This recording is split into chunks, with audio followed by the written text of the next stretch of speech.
So when you hear a typologist make the claim that they type a person based off of their psychology and not their behavior, what you're seeing there is a very interesting distinction being made between the internal, what's really going on inside a person's psyche, and this cheap, surface level, external data that doesn't really get to the crux of what's going on inside an individual's psychology.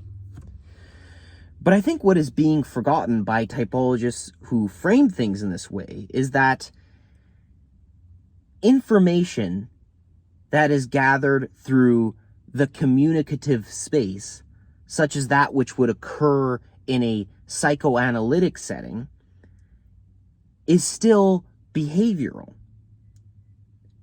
Action taken within the communicative space, like a subject answering questions in a typing session, that is still behavior.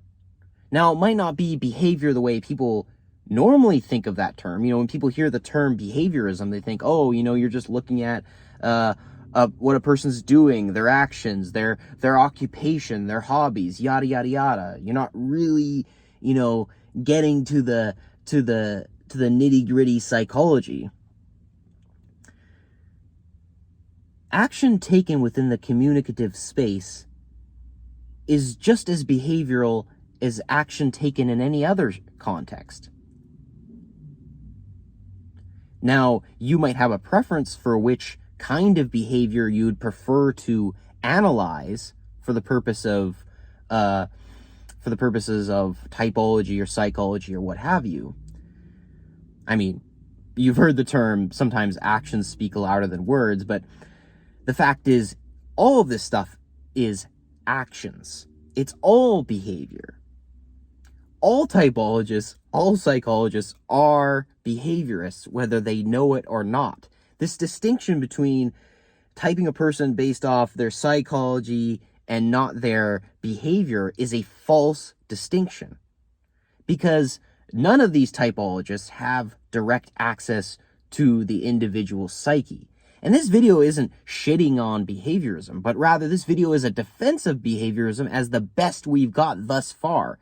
It's all we can do. All we can do is interpret the external data, analyze it to the best of our ability, and try to piece together a coherent narrative of what's going on inside a person's psyche. But we don't have direct empirics on a person's psychology.